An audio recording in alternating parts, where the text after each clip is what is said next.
A little girl screamed, "Daddy! That's my brother!" The millionaire froze and collapsed in tears. "Daddy, look! That's my brother! He looks just like me and like you!" Emily tugged at James Whitaker's hand, her little finger pointing toward the park path. It was a quiet afternoon in Central Park. Since his wife Claire passed away from cancer, James had poured everything into raising Emily alone.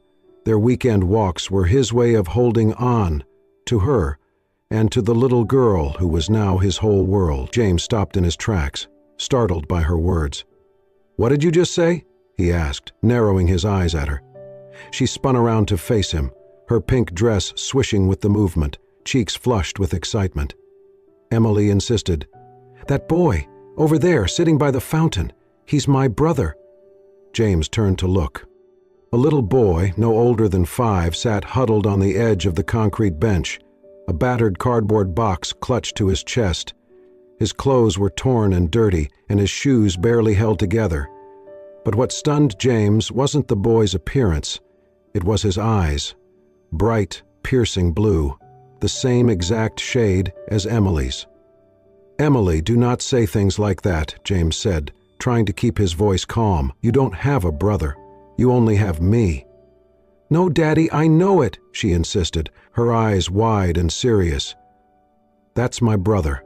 I feel it." James frowned. This was not some childish fantasy. The boy's eyes, he could not ignore the resemblance, the shape of his nose, the curve of his cheek. There was something hauntingly familiar. His heart began to pound. The boy was staring back now, silent, cautious, but his gaze didn't waver. James slowly approached him, Emily still clutching his hand. He crouched down in front of the child. "Hey there," he said softly. "What's your name?" The boy held the box tighter, saying nothing. James tried again. "I'm James. This is my daughter Emily. We were just walking through the park." The boy looked at Emily, then back at James. His voice was barely a whisper. "Noah." "Noah," James repeated. "That's a nice name. Where's your mom, Noah?" He hesitated, then muttered, "At home. She's sick." James's chest tightened. He asked carefully, "Do you live far from here?" Noah looked down. "We live in the basement apartment, over on 43rd Street. Mama doesn't let me go far, but today she was sleeping too long and there wasn't any food, so I came out." "Do you have a dad?" James asked, though his voice faltered mid-sentence. Noah shook his head. "Mama said he left before I was born." James felt dizzy. He tried to shake the thought, but something in the boy's features made it impossible to ignore. His mind raced backward through the years. 6 years ago, a woman had worked briefly in his company, a kind, shy woman named Mary Carter, blonde hair, blue eyes. She had been fired under complicated circumstances, a mix-up with accounting files that had spiraled out of control. She never fought the decision, just vanished. Could it be? James reached into the small backpack he had slung over one shoulder. Emily had insisted on bringing snacks. He took out a wrapped sandwich and held it out to Noah. "Here," he said gently. "You must be hungry." Noah looked at it, hesitated, then took it cautiously. He mumbled, "Thank you." James watched the boy eat, slowly and quietly, as if afraid someone would take it away. There was something heartbreakingly graceful in the way he sat, like he was used to making himself invisible. Beside him, Emily sat cross-legged on the grass and smiled. "Hi, Noah," she said brightly. "I like your eyes. They're just like mine." Noah looked at her, blinking. A faint smile curled his lip. James's heart ached. He stood up and stepped back, trying to breathe. He glanced at Emily, then at Noah, then back again. Same eyes, same face shape. The resemblance was undeniable. He reached for his phone and dialed his assistant. "Monica," he said, his voice tight. "I need you to find everything you can about a former employee, Mary Carter. She worked here about 6 years ago. Start with HR records, anything you can get your hands on." Monica didn't ask questions. "Yes, Mr. Whitaker, I'm on it." James hung up and looked down at the 2 children. Emily was now showing Noah her stuffed bunny, talking to him like they had known each other forever. He knelt down again. "Noah," he said softly, "how would you feel about coming with us for a little while, just to have a good meal and make sure you're okay? Then I'll take you back to your mom." Noah stared at him for a long moment. Then he nodded, clutching the sandwich and his box close to his chest. James stood, lifting Emily into his arms and placing a gentle hand on Noah's shoulder. He did not know what he would find or what truth lay buried in the past, but something told him that his life had just changed forever. And it all began with a little girl in a pink dress, pointing across the park and saying words he would never forget. "Daddy, that's my brother." The elevator doors slid open to reveal James's penthouse on the top floor of a glass-clad tower overlooking Central Park. Noah hesitated at the threshold, clutching his tattered cardboard box as if it were the only thing holding him to the ground. "Come in, buddy," James said gently. "You're safe here." Emily darted ahead, her curls bouncing as she ran through the wide hallway, calling, "Come on, Noah, you have to see my room. It's pink and has stars on the ceiling." Noah stepped in slowly, eyes wide as they scanned the polished floors, the towering windows, the sparkling chandelier. It was a world far removed from the cracked sidewalks and leaky roofs of his own neighborhood. He followed Emily down the hall, still hugging the box to his chest. James watched them disappear into Emily's room, then walked to his home office. He sat down at his desk and opened a locked cabinet. Inside were company records, documents he had not touched in years. He pulled out the old employee files and began flipping through them, page after page, until he found her name. Mary Carter. He stared at the file. The photo, stapled in the corner, showed a young woman with golden hair and a warm smile. She had been a receptionist for less than a year. There had been a misunderstanding about a client report, one that led to an argument between her and a junior manager. James remembered that day vaguely. He had been tired, overwhelmed, and quick to take sides. He signed the termination without asking questions. He never saw her again. But there had been an email. Or had there been more than one? Messages he never replied to, flagged as follow-up and then buried under contracts and board meeting agendas. She had tried to reach him, and now the pieces were falling into place. Mary Carter had left the company, pregnant, alone.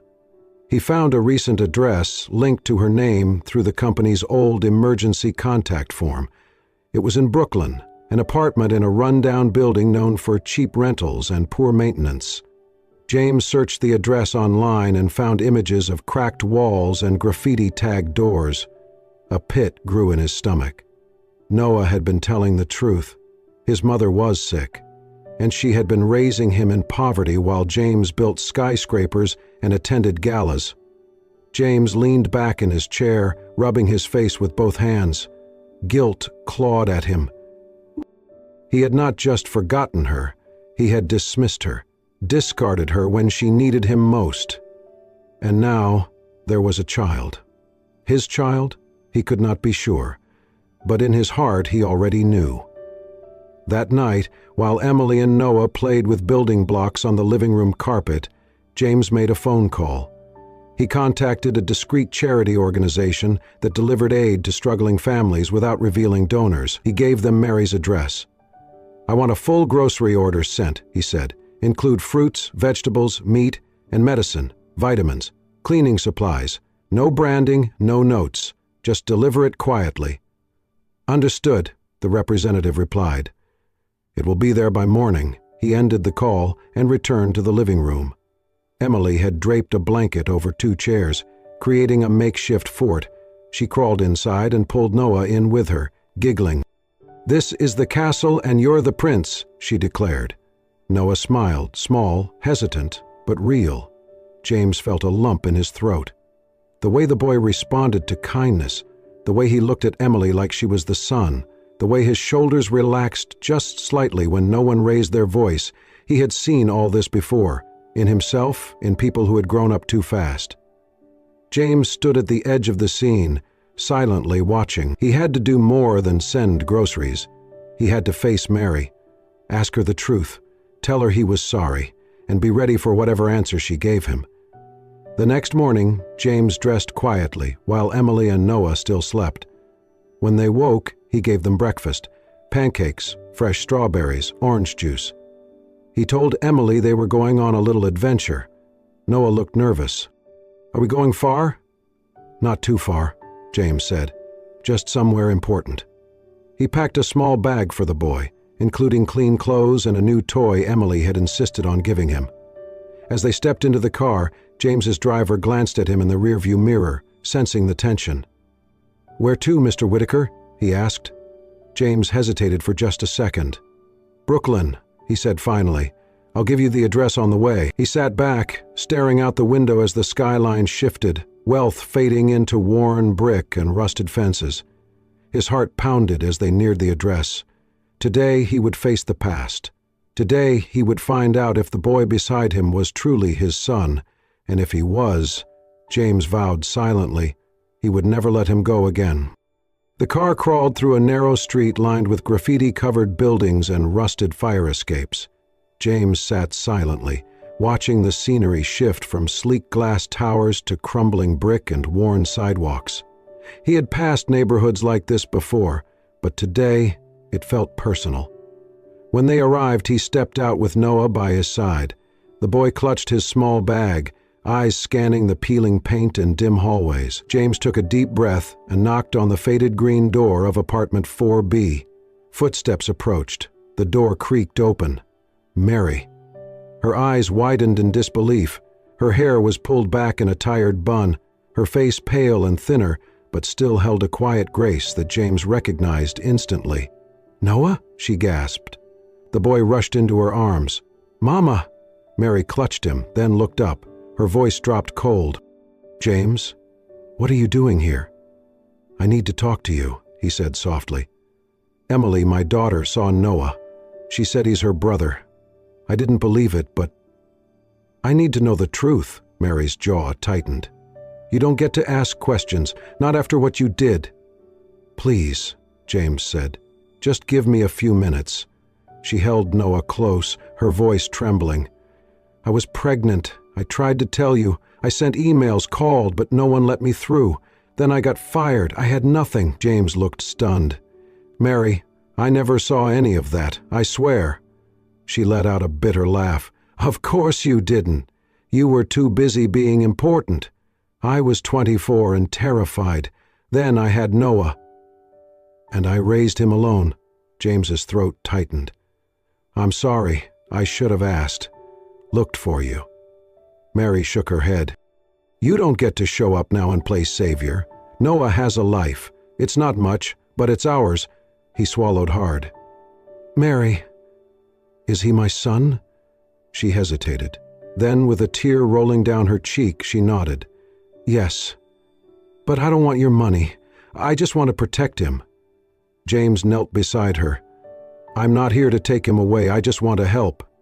Mary's eyes were wary. "I don't know if I can forgive you. I understand. But please let me try." He reached into his coat and placed an envelope on the counter. "This isn't for forgiveness. It's for Noah, rent, medicine, food. I'll come back tomorrow." Mary picked up the envelope, her fingers trembling. The hardness in her gaze faded just slightly. James added softly, "Will you let me take a DNA test, just to be sure?" She hesitated again, then nodded. "Fine, but no promises." James stood. "That's all I ask." He looked at Noah, who held his mother's hand, but stared at James with cautious curiosity.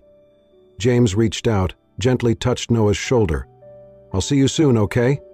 Noah gave a small nod, then, without warning, stepped forward and hugged James's leg for just a moment. Mary said nothing.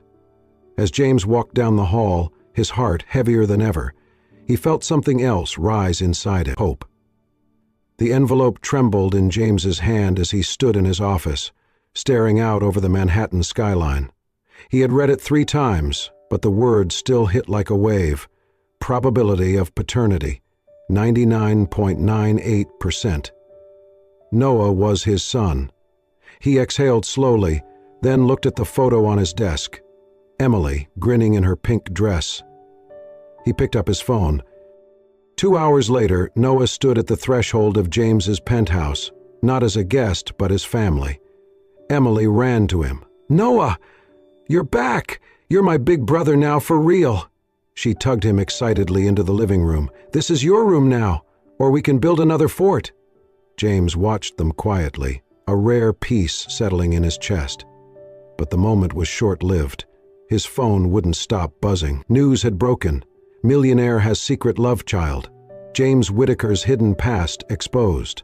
Whittaker heir found in Brooklyn. Paparazzi swarmed his building.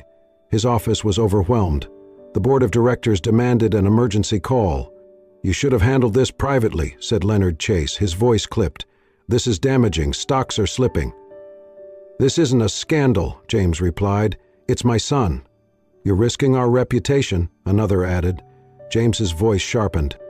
"If being a father is a risk, maybe we need to rethink what we stand for." He ended the call and stared out the window. Back inside, Noah was quiet, polite but withdrawn.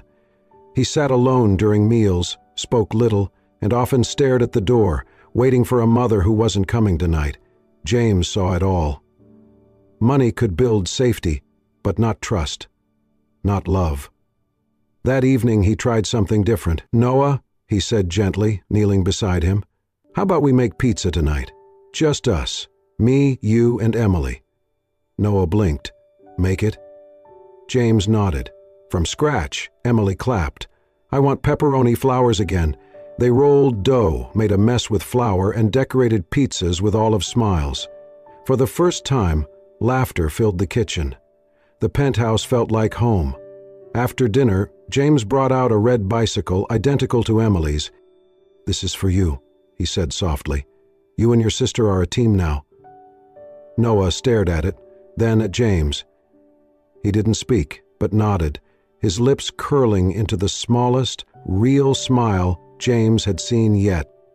Across the city, Mary sat on her couch, scrolling through news articles. Images of James with Noah were everywhere. Her chest tightened. He looked genuine. But could he really have changed? Her phone buzzed. James Whittaker. "Mary, I know this is a lot, but I want to do this right, for Noah and for you. Please come visit. No pressure. Let's figure this out. Together." She read it again, and again, then set the phone down. She remembered nights rocking Noah to sleep, wondering if she had made the right choice keeping him away. But now that man, the one who broke her heart, had faced the media storm, accepted Noah publicly, and stood firm. Maybe, just maybe, in the penthouse, Noah and Emily were curled up under a blanket, a cartoon flickering in front of them. Noah's head rested gently on Emily's shoulder. James stepped out onto the balcony and stood in the cool night air. He had failed before, but he would not fail again. Tomorrow, Mary would come, and he would be ready. Mary stepped out of the elevator, her hands clenched tightly around the strap of her purse. The penthouse doors opened, revealing the warmth and light inside. Laughter echoed from the living room. She hesitated. James greeted her with a soft smile. "Mary," he said, "thank you for coming." She nodded stiffly. "I'm here for Noah." James stepped aside, letting her in without another word. Noah was sprawled on the floor beside Emily, both children surrounded by puzzle pieces and crayons. He looked up, his face lighting up. "Mama," he called, running into her arms. Mary knelt, hugging him tightly. "How are you, sweetheart?" she asked. "I like it here," he said. "Emily's funny. We're drawing planets." Mary smiled faintly, but her eyes flicked toward James, wary. As the children played, James quietly offered her a cup of tea and motioned toward the sitting area. "Can we talk?" She sat down, still guarded. "I've made arrangements," James began, keeping his tone calm, "for your medical treatment. I spoke with the physician at the Ridgeway Center. You'll have access to anything you need, no cost to you." Mary stiffened. "I didn't ask for your charity." "I know," he said gently. "This isn't charity. It's the least I can do, for what I took from you." She looked away, silent. "I also spoke to a partner company," he continued. They have an opening in their communications team. If you're interested, it's yours. No obligations." Mary raised an eyebrow. "So now I owe you a job too?" "No," James said. "You owe me nothing. I just want to help. You deserve a life that isn't built on surviving." Mary stared at him, conflicted. She had imagined this meeting would be filled with pretense, with hollow words, but instead, here he was, not asking for her forgiveness, just quietly trying to fix what had been broken. Later that evening, while she watched Noah play with Emily, something remarkable happened. Noah was building a tower of blocks. It toppled over, and Emily giggled. James bent down to help him rebuild it. "Want to try again?" he asked. Noah looked up and, without thinking, said softly, "Okay, Dad." James froze. So did Mary. Noah continued stacking blocks, unaware of the moment he had created. James swallowed hard. He did not speak, but his eyes met Mary's across the room, shimmering with unshed emotion. Mary said nothing. She simply watched them, her heart aching. The next morning, as she gathered her things to leave, she found a small box placed on the side table with a note. She opened it. Inside was a delicate silver necklace with a pendant, an engraved disc with 2 names etched into the surface, Noah and Emily. The note read, "So you always remember that whatever happens between us, we are still a family because of them." Her hands trembled as she closed the box. She walked into the kitchen where James stood preparing breakfast with the kids. She cleared her throat. "James," she said quietly, "I heard about my mother's hospital bill, the one that got paid last week." James looked up, surprised. "I didn't tell you she was sick," Mary said, "but you found out, and you helped." "I did not want to make a show of it," James said. "I just wanted to help her get better." Mary's voice cracked. "You could have told me." He looked at her and said simply, "It was not about me. It was about what she means to you." Tears welled in her eyes. "Why are you doing all this?" "Because I failed you once," James said, "and I will spend the rest of my life trying not to fail you again." Mary stood still for a long time, then nodded slowly. "Noah can stay here for a while," she said. "He seems happy. He deserves that." "And you?" James asked gently. "I do not know yet," she replied honestly, "but I am willing to give you a chance to show me." James smiled, not pushing for more. That evening, as she left, Noah ran to the door and hugged her tightly. "I will be okay, Mama," he said. "We're a team now." She kissed his forehead. "Always." As the elevator doors closed behind her, Mary held the necklace in her hand, fingers brushing over the names. Maybe, just maybe, healing had begun. Noah's first day of school came with a mix of excitement and quiet dread. Emily, proudly wearing her pink backpack, held his hand tightly as they walked into the classroom. She chatted endlessly, unbothered by the crowd of new faces. Noah, though, felt the eyes on him. Whispers started before the bell rang. Some kids noticed his shoes were slightly older, his backpack simpler. One boy sneered, "Hey, is that the kid from the news? The one who lived in the slums?" A few others giggled. Noah's shoulders stiffened. He lowered his gaze, silent. Emily spun around, eyes flashing. She stood right in front of the boy, fists balled. "You stop it," she said firmly, voice louder than expected for a 3-year-old. "Noah is my brother. He's the best. And you're mean." The classroom fell silent. Noah looked up at her, stunned. Emily turned and grabbed his hand again, smiling like nothing had happened. From that moment, the teasing faded, and Noah found a quiet sense of safety beside her. At home, James and Mary worked together to help Noah through his transition. They sat at the dining table in the evenings going over homework. On weekends, they took the kids to the park, where Emily insisted they all ride the carousel together. James packed snacks, Mary brought juice, and for the first time in years they moved as one unit. Some moments were small but quietly profound, like when James handed Mary a sweater during a chilly afternoon, or when she adjusted his tie before a school event without thinking. The rhythm of co-parenting brought familiarity, and familiarity slowly warmed into something gentler. Then came the parent-teacher night. The classroom was decorated with crayon drawings. Parents mingled in clusters. James stood beside Mary, both listening attentively to Noah's teacher, when a woman with designer heels and a sharp tone approached.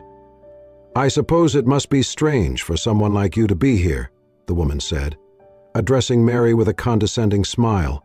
"You know, not everyone fits in at schools like this." Mary stiffened. James stepped forward. His voice was calm but firm. "Excuse me?" The woman blinked, clearly startled. "I meant no offense, of course. It's just, well, some people come from very different circumstances." James placed a protective hand on Mary's back. "Mary is the mother of my son. She raised him with strength and love, under impossible conditions, and I respect her more than anyone else in this room." The woman faltered, then turned away without another word. Mary stood frozen for a moment, eyes glistening. "You didn't have to do that," she said quietly. "Yes, I did," James replied, "because it's true." A few days later, James organized a family picnic in Central Park. He packed a basket full of handmade sandwiches, apple slices, and juice boxes. They laid out a blanket beneath a wide tree. Emily and Noah chased each other across the grass, while James and Mary laughed from the sidelines. James tossed a ball to Noah, who caught it with a triumphant grin. Emily clapped and cheered, spinning in circles. Mary, sitting nearby, couldn't help but smile. As the sun dipped lower, Emily walked back, her cheeks flushed. She climbed into Mary's lap, wrapped her tiny arms around her and said, "My mommy is gone, but you're really nice. Can you be my mommy too?" Mary's breath caught. She looked down at the child in her arms, innocent, warm, and sincere. "I miss having a mommy," Emily whispered, "but I like you." Tears welled in Mary's eyes. She held Emily close, heart aching in ways she had not expected. That evening, as they packed up to leave, Mary walked beside James, quieter than usual. He glanced at her. "You okay?" She nodded slowly. "I've been thinking," she said, "about what's best for Noah and for Emily." James listened patiently. "I want to move closer," she said. "Maybe not here, but near enough that the kids can be together. It will make things easier." James smiled. "I think that's a great idea." They walked in silence for a moment more before Mary added, "And maybe we can talk more, about the past, about everything." James looked over at her, the wind rustling the trees around them. "I'd like that." Together, they walked forward, not as two people divided by time and mistakes, but as two parents, slowly rediscovering trust, healing, and something that resembled hope. The weeks passed quietly, beautifully. In the rhythm of shared breakfasts and bedtime stories, James and Mary found a new closeness, not from duty, but trust. They spoke honestly, laughed more, and raised two children who, in their innocence, mended what had once been broken. Noah and Emily were now inseparable. They called each other brother and sister, as if they always had. One afternoon, Mary found them hunched over a giant sheet of paper, paintbrushes in hand. "What are you working on?" she asked, kneeling beside them. Emily beamed. "Our family picture. That's you and Daddy and Noah and me and Mr. Snuggles too." Mary smiled, eyes softening at the colorful, chaotic masterpiece. That night, James hung the painting in the hallway. "This belongs here," he said. As their bond deepened, caution still lingered. One evening, James turned to Mary over coffee. "I've been thinking, maybe we should live together again, all of us." Mary hesitated. "James?" "I know it's a lot," he added quickly. "I appreciate it," she said gently. "But I've fought hard for my independence. I'm not ready to give that up." James nodded. "I understand," she smiled. "But if the offer to help with the bakery still stands—" "It does," he said. "Absolutely." He found a cozy space near the kids' school, took care of the paperwork quietly, and let Mary lead. She chose the name, menu, and tiles. What she didn't know was what James had named the shop behind the scenes. At the grand opening, balloons fluttered, neighbors lined up. and Noah and Emily handed out cookies in matching aprons. Mary stepped outside and looked up. The sign read, "Lucia's Dream." She froze. Lucia, her late mother's name. The one who had believed in her baking, the one who'd wanted nothing more than to see her daughter smile again. Tears welled in Mary's eyes. James stepped beside her. "I wanted to honor her, and you." Mary could only nod, moved beyond words. That night, after the guests had gone and the kids were dozing on the bakery bench, something unexpected happened. Noah developed a fever. It rose quickly. Mary panicked. James stayed calm, helping cool his skin, whispering reassurances. They stayed by his side all night. Mary held Noah's hand. James wrapped an arm around her. Together they waited. Just before dawn, Noah stirred, eyes fluttering open. "Are you both staying?" "We're right here, buddy," James said. Noah reached out, holding both their hands. "I want you to stay together. I want us to be a family." They didn't speak. They just looked at each other, something quiet passing between them. Later, after the fever broke and Noah was asleep again, Mary leaned into James. "I've been so scared," she whispered, "to trust again. But I see now you've changed." "I had to," James said. "For him. For you. For us." Mary closed her eyes. "Then maybe we can try again, slowly. One day at a time," James whispered, taking her hand. As morning light spilled across the bakery sign, "Lucia's Dream," it glowed softly, like a promise. Inside, a family was beginning again, whole, healing, and finally at peace. 1 year later, the Whitaker household had settled into a quiet rhythm of joy. Far from the noise and glare of the city, they now lived in a warm, sunlit home nestled in the leafy suburbs of New York. The yard was always scattered with toys, chalk drawings, and laughter. A white picket fence bordered the garden where Emily had planted sunflowers, and Noah kept a small patch for tomatoes, insisting he wanted to grow real food like at the bakery. Mary's bakery, Lucia's Dream, was thriving. Every morning, locals lined up for her famous cinnamon rolls and lemon tarts. The walls of the shop were now filled with drawings from neighborhood children, including many from Emily and Noah, who spent their afternoons there doing homework and sneaking extra cookies. James had stepped back from the helm of his empire.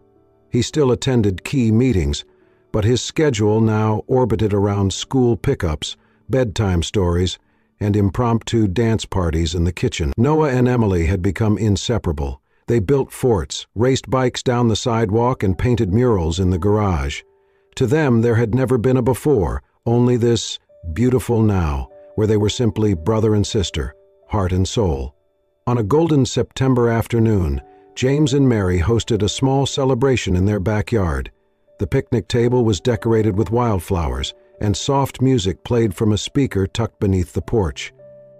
Friends from the bakery, a few neighbors, and family gathered to celebrate the anniversary of the day everything changed, the day they all became one family. James grilled while Mary brought out her signature strawberry shortcake. Emily danced around in a pink tutu while Noah helped set the table, carefully arranging the plates. As the sun dipped toward the horizon, James tapped his glass. "Thank you all for being here," he said. "A year ago, I had no idea that my life was about to change forever. But it did, in the best way. And today, I want to celebrate the heart of our home, our family." Mary smiled beside him, her eyes glowing. Just then, Noah and Emily came running forward. "We have a surprise," Emily squealed. They handed their parents a large, carefully folded piece of paper. When James opened it, his breath caught in his chest. It was a drawing, crayon strokes full of color and feeling. 4 figures, holding hands beneath a setting sun. Above them, in wobbly letters, it read, "Our family forever." Mary's hand found James's, and their eyes met, no words needed. James leaned down, kissed the top of each child's head, then turned to Mary. "There's something I want to give you," he said softly. From his pocket he took out a small velvet box and opened it. Inside was a delicate silver ring. engraved with 4 names: James, Mary, Noah, Emily. "This is not a proposal," he said, voice thick with emotion. "This is a promise that I will always be here, for all of you, no matter what." Mary's eyes filled with tears. She slipped the ring onto her finger, holding his gaze. "Then I promise the same." As twilight settled over the yard, the family sat on the porch swing together. The children leaned against their parents, eyes drooping from the long day. Laughter echoed as fireflies blinked in the garden. James looked around, his heart full. "We may have lost each other once," he said, "but we're never letting go again." Mary nodded, her head resting against his shoulder, and so the story ended. Not with grand gestures, but with something far greater. A family, whole, forgiven, unbreakable. Under the fading light of a gentle sky, they simply held on to one another, because love, real love, always finds its way home. Thank you for watching this deeply moving journey of love, redemption, and second chances. James, Mary, Noah, and Emily remind us that no matter how broken the past may be, forgiveness and compassion can build a future worth fighting for. If this story touched your heart, do not forget to like, share, and most importantly, subscribe to Soul Stirring Stories for more real-life inspired tales that heal, inspire, and bring warmth to your soul. Because sometimes the most powerful stories are the ones that remind us what it means to be family. We'll see you in the next story. Until then, take care and keep your heart open.